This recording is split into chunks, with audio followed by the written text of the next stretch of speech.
Ashama akkam jirtu fayyaa keessanii nagaa keessanii hannagaa kooti. Rooba beektu miti mucaan afaana jiraatu. Inni jira jechuudha. Gadi baheera jechuudha. Natti kennatee gara suuqitti gadi baheera. Pirankii gochuu fayyaadaa jira jechuudha. Akkamitti pirankii gootaadha eebbaadha. Inni dhaqi isaanii fidi. Inni ijoolleedhas miti keessa. Ijoolleedhasii waan akkuma itti argetti miti reeyyan wannoo jedhu jechuudha. Achiitii amma maal jedheetan pirankii isa godhaa. Kennaan hin tuffatamu. Bara keessatti la namni 10 saantimii sinii kenne jennaan namni sun waan sin jaalatuuf kennaa sinii kenne. Kana sirriitti naaf asammaraatti bara warri jalqaba laaltan jechuudha. Achiitii jechuudha maallaan jedhee guddoo akistee naan jedha yeroo hunda haadha baadaadaa koo jedha. Maal fideenatti kennee deemee maal fideenatti kennee deemee ndaanqoo ishii achumatti qalchiisee achumatti jechuudha bakkuma qalamutti qalchiisee toonaa fidee dhufe jechuudha. Achumatti gana xaalxaalchiisee yaa finfinnee akkasuma ishii godhu akkamitti anaanee achitti gana xaalxaltee fiddaa maalitti naxxee toonatti fidde jedhee tuni pirankii ishii cimtuu ishiin hojjedha jechuudha. Ashaa bashaadha maan namatti toltu bashaadha maqaalee ishee kunuun fidee dhufe. Achi kun inni ajaa'uun jedha. Isa dhugaa garuu himmaanuu naqabaa jira. Isuma dhugaa gochuudha. Maaliif ijoolleedha ganaadha. Yaadeetuma gochuu isaayyuu teenkiidhaani.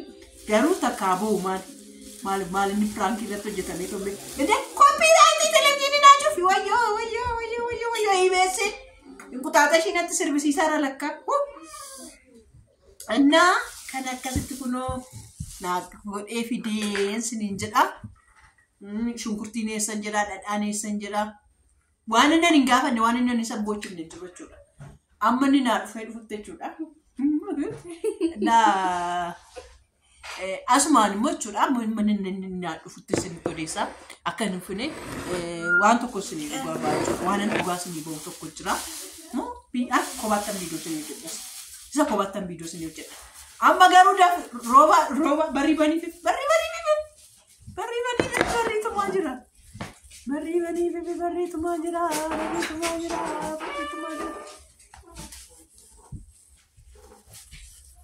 Gurbaa maal jechuudha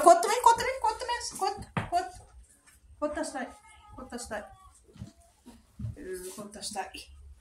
Ana kaamma daawwattoota koo fuulduratti waa si gaafachuuf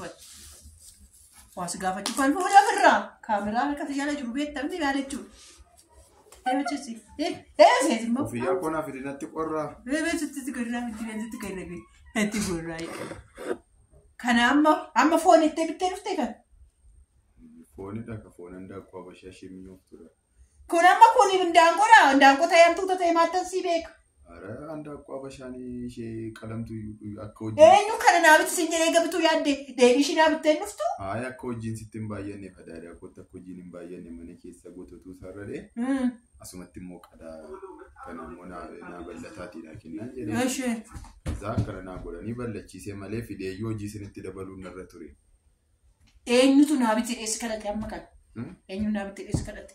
Nanawwee handaaqqoo. Mana kanatti handaaqqoo bittatiin yeroo hundumaa nanawwe. Re'ee fi hoolaa malee hin jaallattan isin. Re'ee fi hoolaa malee hin jaallattan isinii. Anamma kanaa adurreedhaaf kennuufan. Maal adurreen maaloo nyaata? Adurreetu nyaata malee kan maal ani maaliif kan xaaxaluu kee maattan si beekaa? Lakki maaloo. Adurreeffam kennaan amma. Maaloo dhiisaa. Adurreeffam kennaan maaloo. Ara dhiisaa maaloo. Amma kun jedhatti adurreedha kennita shiidoo. Dooni dhiisii yeroo waaqa. Amma kun jechuudha amma kun adurreedhaaf kennama malee ani kan hoggaan si nyaatu qabu ganee. Nuti nyaannu. Eessatti akkatti qabamaatti? Ana dooni. Abbaatiyyeen hin nyaannu. Abbaatiyyeen nyaatta? Nyaata. Amsaan. Hin nyaatta? Wayyaalaani. Maaliif? Maal akkamitti nyaadha? Maal jechuudha? Ani kan mucaan bakkee keessa kurkuree fide akkamitti nyaadha? Akkamuu bakkee keessa kurkuree fide akkamitti nyaadha jechuudha? Jechuun mucaa siifachi bakkee keessa kurkuree birrii argatu saantima argatu naan kennaan malee harkaa nyaadha? Nan kenna malee harkaan nyaadhaayi. Ani kaadurree lafan kenna. Ati si nyaadhatte miti. Kennan fedhaadha ko. Si adurree lafan kenna. Ati si nyaadhatte miti re. Abbaan eebbuu si nyaadhadhe. Araan kenna nama. Ishi dooniin si nyaadhatte. Bakka amma deemiti. Bakka deemiti jechuudha. Deemiti dhaqitoo. Amma dhaqitoo adurree lafachitti achi gaditti darbadhuuti. Dhugaa baay'ee natti dhaga'ama. Natti dhaga'ame maaltu dhaga'a? Na duraan gatinaayi. Kanaatu amma kana nyaata itti bittee dhuftee? Kunoo daawwattoota koo biratti asitti maal kun amma daawwattoota koo kun nyaata bakkeetti hindaanqoo bakkeetti akkasitti qalamtee dhuftee? Nyaata kun? Saladhaa oomiddeere ishii akkamitti kana maali'aan shunkurtiinis zayitiinis dhadhaanis kan duwwaa naa bittaaree bitte immoo biddeenaan hunda isaa danda'anii. Boosa mana jiruun godhaa qaba. Isa immoo waaqayyoon guuta yookaan immoo affeelaa nyaadhaan. Bashaatiin nan bareedaadha wanta biddi tuqee rakkoo qabu. Indee odoo biddeetti ta'e odoo akkasitti biddeetti ta'e harristoon godhaan ture kaa. Isa immoo harristoof haa ta'u naan warri qalan aradhiisii bal'atii naa kennu jedhee. Naa bal'ataatii naa kennaa bilbiitii isaa iddoo 12tti gargar baasaatii. Amma kaadaan duraan warri ijoon kaaddu sadii kenni fi tokkotti. Sareetti na duraan kennina. Kenni tokkottu. Gati. Aboona duraan gatinaa malaan birrii rakkadheetti hin bitee dhufe dhugaa ijoollee na gammadan dheetani malee akkanitti sin hin yaadne dhugaa waaqaan ta'u. Anaan baay'inatti dhagaame dhugaa maal sinii aboonaaf kennaa dhugaa firiidoon aan hojjedhee na nyaadha ofii abbaatii eebbaa faana nyaanna dhugaa. Nyaaddoon inni wayyaa lan hojjete nyaaddoon. An dhugaa rabbi dhugaa natti dhagaame birrii rakkadhee akkana fideen maafi galata nama dhowwitu kennaan xiqqoon qabdu dhugaa baay'ee namatti dhagaama dhiisaa dhugaa.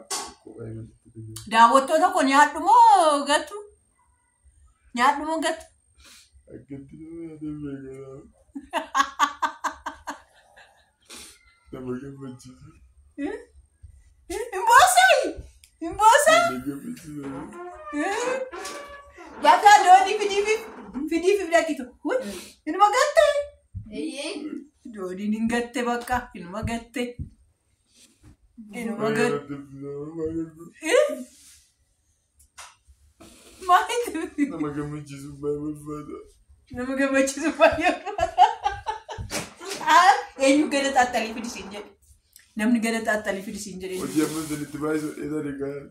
Amma hojii isinitti baay'isoo teeti. Isiniif yaadeetan. Maal garuu dhugaa waaqan sodaattanii yoo nama sodaachuu dhiistan waaqan sodaattanii. Waaqa sodaattanii. Nara dhugaa waaqaan ikkoo dhugaa waaqa qabaadhee mitiin kan hin bite ijoollee na gammadu godheetni koo agammadan jedhee tan malee ayyaana hoggaadhaan. Waan gammadan jettee bittee.